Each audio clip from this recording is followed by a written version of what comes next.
which is about the number of price cuts that are happening as far as percentage. So this is from HOUSINGWIRE, why the number of price cuts are dropping as housing inventory rises.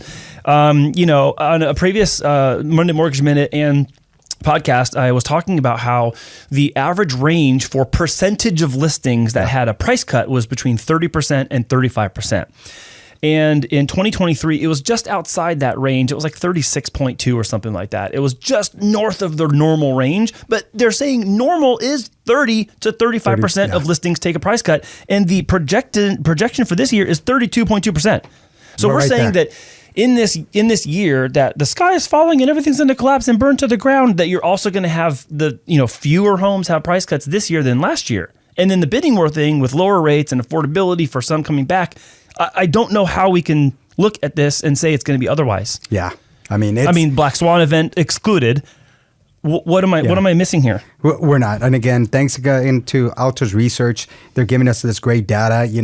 It's checking how many homes are pending, price drops, sold homes, etc. So it's giving us this great data. Yeah. And so we are seeing a lot more homes becoming available more so than last year at the same time. Yeah. Which is good. It's actually good news for all of us. It is. Well, because because we had the tightest inventory in decades in 2023. So we talked about kind of the lull and the ditch of available home sales or available homes for sale being their lowest in decades back in 2023. And then we're going to see this kind of thawing out and this resurgence, inclement weather notwithstanding. I know half the country's under snow right now, or extremely frigid cold weather. But even then, what you're seeing is that this week, year over year, from last year, listings are up by 10%. I know, that's crazy, you saw this same week last year, in 2023, you had listings of 36,804, and in 2024, it's 39,640. So it's a 3,000 listings for the better, which is 10% more than it was this exact same time last year. Which is good. And that's great. Something that Altos actually discussed. That was in November. Yeah, and they said, look for this.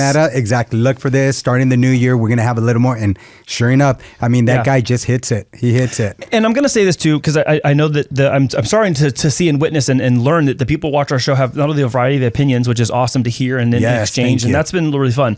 But I know also some people are watching some other things that you and I watch, and we look at what is the percentage of corporate-owned homes, how many hedge funds are starting to own residential real estate. There are places that are blocking funds from buying residential real estate out from underneath the, let's say, the citizens, if you will, so that these corporations can't just be buying them. And that's not in this article, but that I think is also going on in people's heads. And they're going, hey, look, if I don't buy this, I'm going to be a permanent renter forever, and I don't want to be. So whether you want to say is that built-in American dream, like American dream is to own a home. Okay, it might be that. It might be I'm sick of paying rent. I'm paying $4,000 a month in rent. Might as well pay $4,000 for a home. It could be that. It could be I'd rather own it than some BlackRock company owning it. It could be that too. It could be your own other reasons too. But I'm just listing off some here that I think this is why you're going to see this continue, and there will not be as many price cuts this year as last year. Yeah, I agree.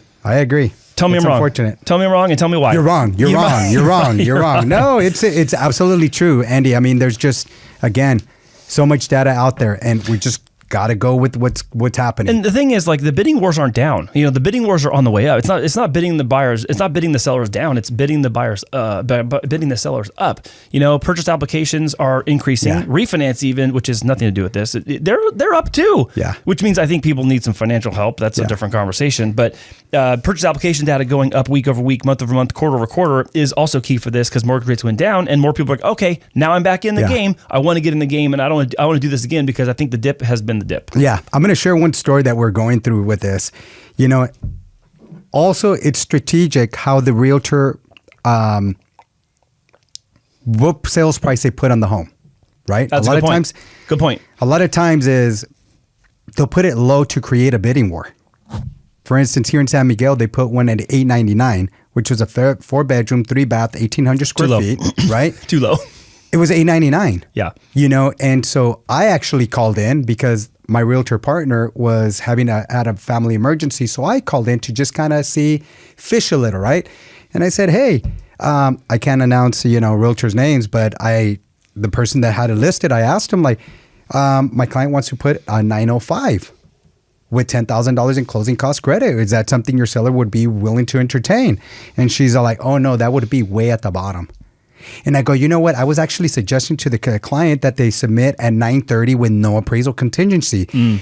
And I go, well, that would have been a contender. And she goes, no, we're right above $1 million with no appraisal contingency with the 10-day close. Okay, so go into that. So explain to people who may not know what this tactic is, why they do that. Yeah, so it creates a bidding war.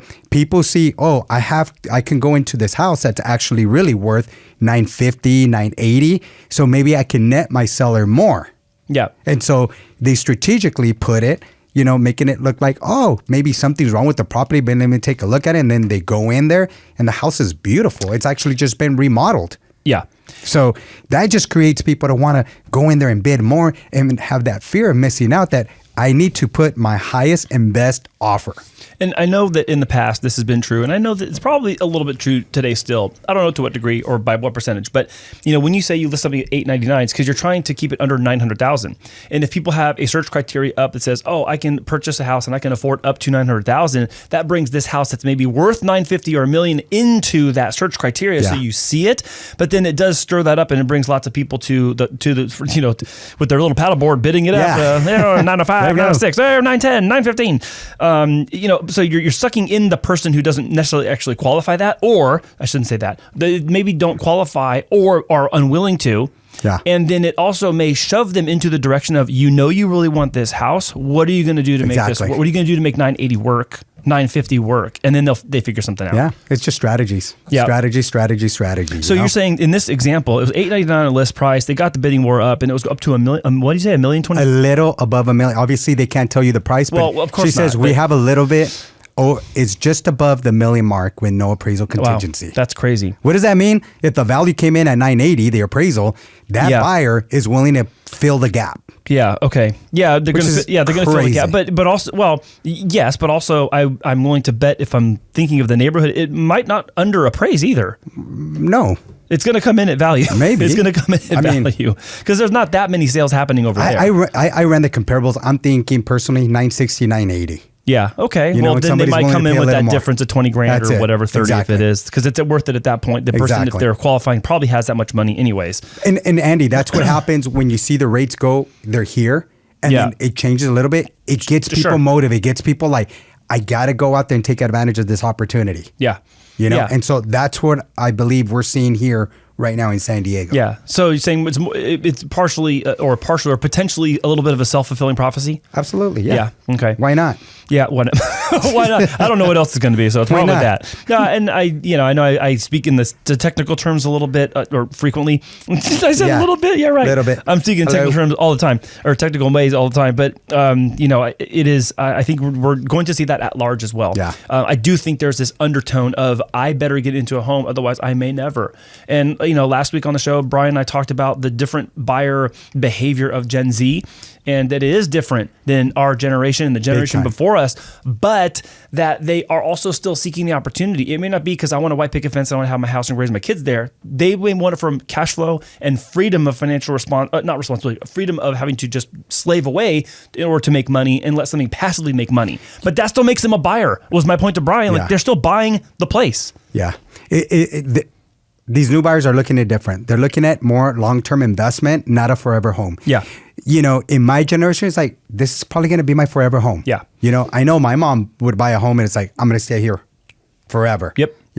It's a commitment. I got into it. Now I got to stay there and fulfill my commitment. Yeah. And then you get comfortable. It's like, why not? Yeah. My payment's lower. Instead of going somewhere else and starting all over, it's like, this misconception mentality that you'll start all over, and why do that again? Yeah. And so now this new generation with having your TikTok, your Instagram and all that, seeing all these people where you buy the home, is that for your forever home? Obviously it does get that in your head. Changing that approach angle. Exactly. And I saw, we had a really awesome comment from a new subscriber this month, which was saying, like, hey, home prices need to crash 40% before people can get back in. And I understand the argument. The issue I contend with, and I think that we were seeing this, is people are also afraid that if they wait for that, they'll never get in. Yeah. So if prices correct 20%, you guarantee that I can guarantee you that at a 20% drop, before we even get to a 40%, there's someone with cash going, I'll take it. I'll take it at 80 cents on the dollar versus 60 cents because I'm not sure if we're going to get down to 60 cents. So I think that you can always get undercut or cut off at the pass by someone else who's willing to buy it at 20% off versus 40 and wait, because at some point you're going to end up missing out. And I think that's the risk. So I understand the comment. I totally mathematically understand the argument. I agree with you on that part. 100%. Behaviorally, I don't think you're going to see that because someone's going to step in sooner and snag it. There's always somebody that feels like, I like it, I'm taking it. Yeah, that's right. And I'm willing to just commit to it and ride the wave out. You know? So, but 100% agree with that comment.